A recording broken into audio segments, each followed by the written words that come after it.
Now, the crisis rocking Nigeria's power sector seems to be expanding annually despite efforts by the federal government and the private sector in managing it. From power generation to transmission down to distribution, there have been diverse concerns as well as in the other arms of the business, such as the regulation of the industry.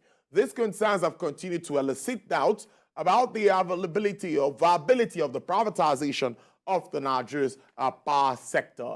Of course, generation, and of course, all of the segments of this industry. Meanwhile, the latest power outages that started last week in many discos and franchises areas in the country have worsened the energy crisis facing Nigerian citizens who have been battling with petrol scarcity and hikes since the first quarter of 2022 till date. Well, let's get talking and elaborate on issues around generation and, of course, distribution and transmission. Well, I'm being joined via Zoom by a former chairman of the Nigerian Electricity Regulatory Commission, Dr. Sam Amadi. Dr. Amadi, thank you so much. It's good to have you on the program. Thank you. Yes, the discos came out openly to apologize to Nigerians this time around, saying that they are having challenges due to insufficient electricity generation and allocation. Please, can you make us understand what this really means?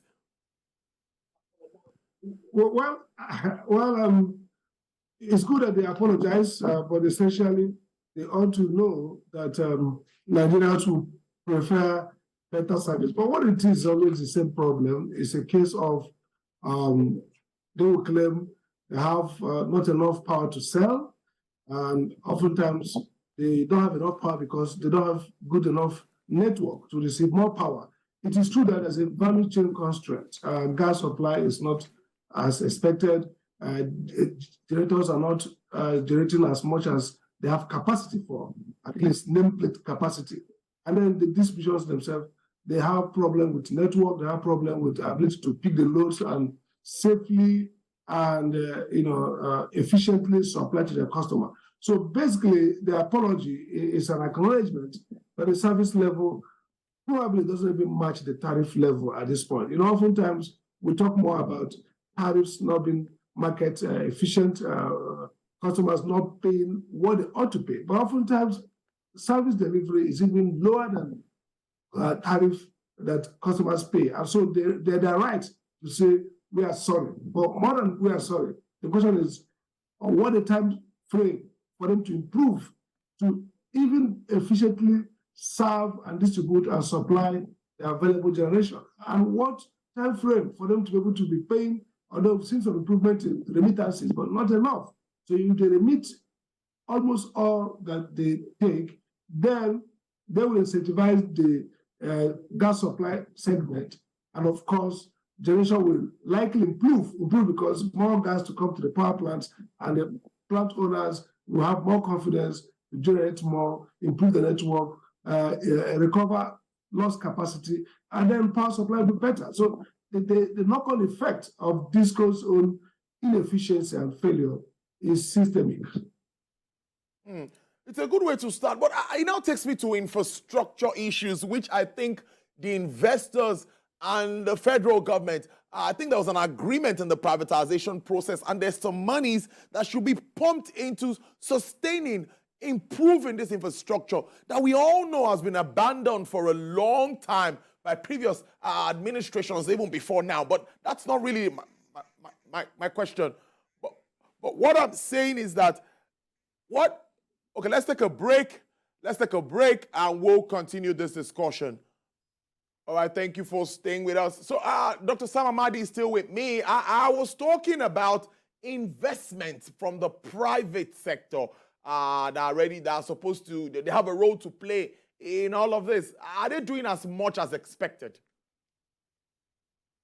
Not as much as expected. I mean, the whole essence of the reform is that somehow the private sector owners will help out. Two reasons why government privatized. First is the idea of removing public sector investment, public finance, save money instead of borrowing for the sector, use it for other things. The second idea is that the private sector will have greater commitment and capability to finance the sector in a sustainable manner. And that means new investments, expansion of existing network, and revamping old dilapidated lines.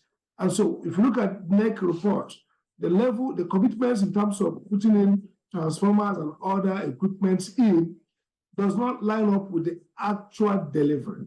So what we see now is that the disco new owners and the private sector as a whole are not pulling their weight as they ought to. And they can give reasons. Part of it is that, look, the tariffs is not aligned. There are so more risk than they have assumed. Policy is not supportive. They give several reasons. But the point is, they are not, the expectation of infusion of private capital into this market is lagging behind the reality. And government seems to have been bridging that gap, not effectively. So if you look at government-owned investment in this network, it's increasing daily. In this budget, we see a lot of money being even earmarked for some generating assets that are already in private hands. So yes, the private sector is not pulling much of its weight.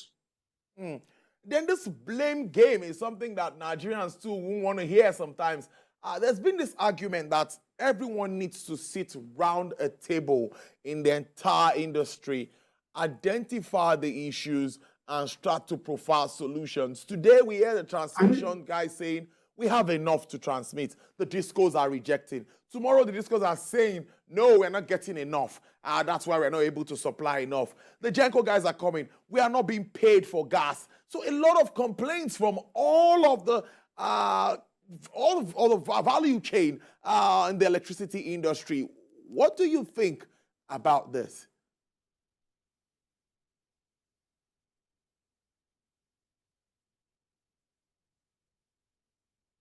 Dr. Amadi, are you there? What's the point? Let me hear you again. Okay, can you hear me now? I can hear you very well, yes. I said there is this blame game in the industry where the distribution guys are saying we are not getting enough. The transmission guys are saying the disco guys are not taking what we are pushing out. Then the gas guys are saying we are not being paid. So where do we start from? I think all of them are saying half-truths. Or let's say, okay, for example, the gas guys are right. They're not being paid as they ought to pay, timely and the amount.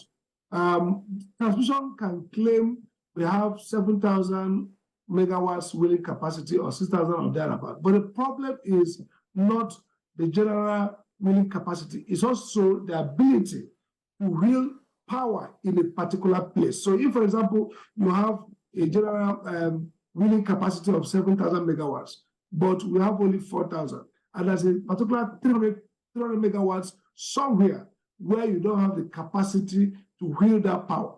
In spite of your 7,000, you're not able to wield that power. So there's still weakness in the distribution. They're not able to wield as much as they can. If you look at the disco side, the discos can say, well, we can take more power. But if power is dropped in a particular place and disco says, without the capacity, drop it in X place, not Y place, blame game or true. So the truth is that each of these networks, sectors, value chain, each of it is frail. None of them has come to the point of adequacy. They may have more or less, but they are still weak.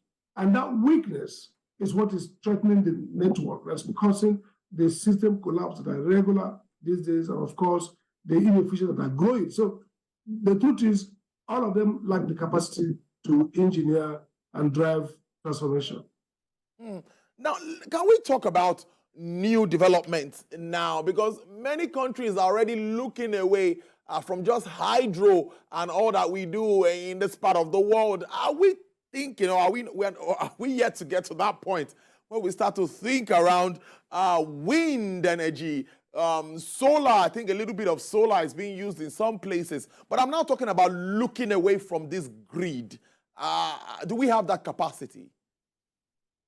Well, already we are. I mean, the REA has protected in about 10 years or thereabout some 180,000 megawatts of power. So essentially, they are thinking about of a new clean energy, renewable energy. They're thinking about that. We already have the feed-in tariff in NEC. We have the policy for the ministry And so I think the regulatory legal framework are in place. What's missing is a commerciality. And that's why developers are also looking for subsidies and support. And then, of course, the market, the integration, the energy mix coming up gradually.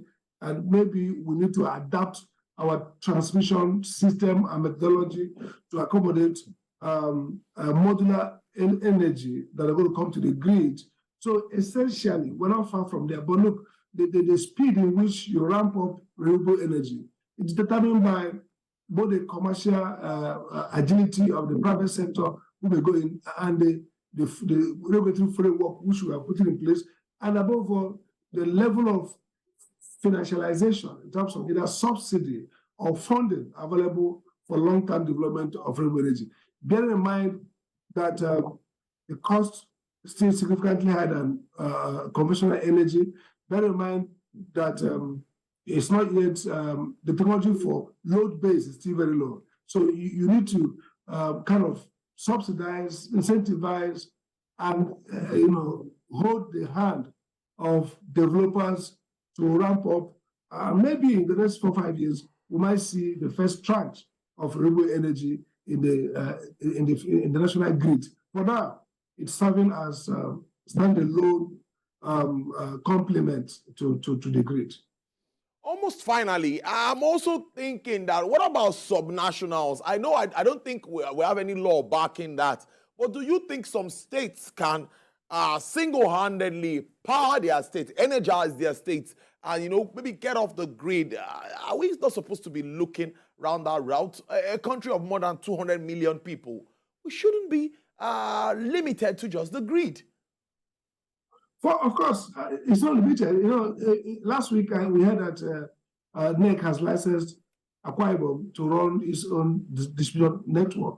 So we already have. Before I left NEC, I had put in place the embedded generation, the independent distribution, and independent transmission. So, as a matter of regulatory framework, nothing stops states from taking out significant part of their energy supply from the national grid to localized grid. They can do that. I argue that the problem is not the law. The problem is you need to be a state that has the discipline, the capacity, the business understanding, and the managerial capability to engineer, design a viable commercial framework to produce, use, and finance electricity.